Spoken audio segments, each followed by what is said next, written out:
Hablar sobre la primera ley de Newton. Pero, ¿qué es la primera ley de Newton? La primera ley de Newton es un objeto que permanece en reposo. Si este objeto está en una velocidad, puede ser aumentada o puede estar en una velocidad constante.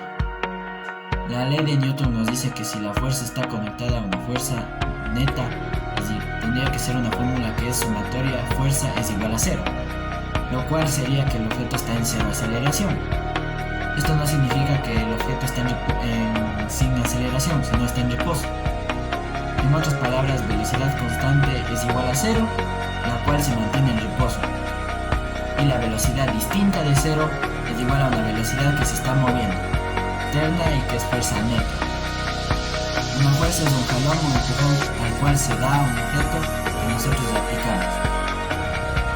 Las fuerzas se les llama Newton, que se representa con la letra F.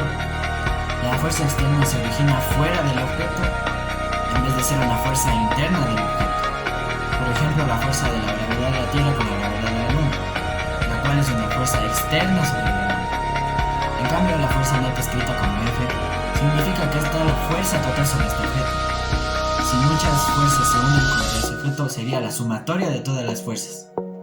En cambio, la fuerza se representa como vector y para encontrar la fuerza se necesitaría la sumatoria de todas las fuerzas. ¿Qué significa la masa? Significa de que un cuerpo en vez de estar en reposo va a estar en movimiento, con una velocidad constante que se llama inercia. La primera ley de Newton a veces se le llama ley de inercia. Como sabemos, hay que experimentar otros objetos para tener mayor inercia que otros. En cambio, para medir la inercia se mide por la masa. La masa puede ser medida a qué movimiento va el objeto. Movimiento o aceleración. Mientras más peso o más masa tenga un objeto, más difícil va a ser de acelerar. También en otros términos, sustancia o materia hay algo, más masa tendrá y más difícil será cambiar su velocidad. Vamos a ver los tipos de fuerza y las fórmulas que se deben utilizar en la primera ley de Newton. Primero vamos a ver las fuerzas, que son todas las fuerzas que están aplicadas en un objeto. Aquí podemos ver en la imagen que una persona está empujando un computador, algo de masa. Como se puede observar en la persona, hay una fuerza llamada fuerza normal, en la que está aplicando la persona con su peso. Y por supuesto que justo la persona tiene un peso, se llamaría fuerza-peso. Ahora, como la persona está empujando al objeto, sería una fuerza que aplica a la persona. Mientras que el objeto tiene una fuerza de fricción, que sería la flechita que está ahí en FR, se representa como FR. Y también tiene una fuerza normal, una fuerza peso.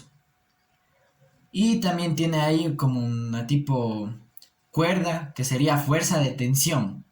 Para entender esto, vamos a hacer un ejercicio que hay que aplicar. Todas estas fuerzas más la solución de este problema. Hallar el valor de la tensión 4 y el ángulo alfa para que el sistema de la figura esté en equilibrio. Nos da dos tensiones. Tensión 2 que son 15 newtons, tensión 3, 7 newtons.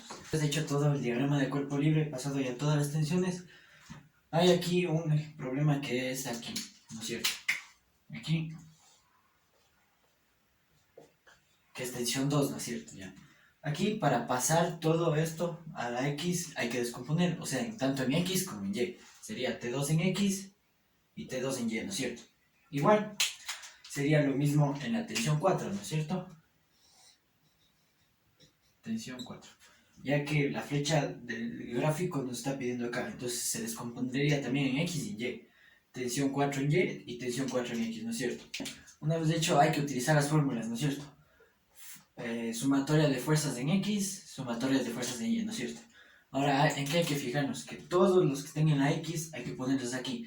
Muy importante tener en cuenta en qué posición están, ya que tenemos aquí X positiva y X negativa. Igual, Y positiva y Y negativa, ¿no es cierto? Muy bien, ahora como vamos a trabajar en la sumatoria de Fx es igual a 0, para buscar este valor tendríamos que hacer todo este proceso. ¿Cuál es el proceso? Siguiente. El coseno del ángulo, que es igual a coseno, cateto adyacente sobre hipotenusa, ¿no es cierto? ¿Por qué utilicé aquí el coseno de 35 grados? ¿Por qué? Porque ya que vamos a trabajar con las tensiones 2 y aquí hay un ángulo, ¿no es cierto? ¿Qué es? Aquí nos da un ángulo de 55, ¿no es cierto? Acá es 35, ¿por qué? Porque ya que aquí en la figura forma aquí un ángulo recto y todos los ángulos rectos tienen aquí 90 grados, ¿no es cierto? Entonces para sacar eso tuve que restar los 90 grados menos 55 grados, que da igual a 35 grados, ¿no es cierto? Ya, muy bien. Siguiendo, tenemos aquí el cateto adyacente a la tensión 2, guiándonos del ángulo de 35 grados, tensión 2 en X. Y la hipotenusa sería tensión 2, ¿no es cierto? Ahora, ¿qué se hace aquí? Lo siguiente. Ya que hay que buscar la tensión 2 en X, la tensión 2 pasamos al otro lado, multiplicando por el coseno, ¿no es cierto? Nos quedaría tensión 2 por el coseno de 35x es igual a tensión 2 en x. 35 grados igual se toma el mismo ángulo y se pediría tensión 2 en y. Se pasaría acá la tensión 2 y todo eso. Y la respuesta saldría 8,60. Una vez hecho ya la sumatoria de fuerzas y tanto como la fuerza X, la sumatoria de fuerzas Y es igual a 3,4 newtons y la sumatoria de 4X es igual a 5,28 newtons. Muy bien, ahora ya tenemos así resuelto, lo cual era solo reemplazar los valores y ya. Tensión 4 en X, 5,28, tensión 4 y 3,4. La sumatoria de estos al cuadrado salió 39,43 y se haría la raíz cuadrada que sería 6,27 newtons. Seno a la menos 1, reemplazamos los valores de la tensión 4 en X que está justo acá y la tensión 4 que ya sacamos previamente al teorema de Pitágoras, ¿no es cierto? Y el ángulo final sería la respuesta 32,85 grados.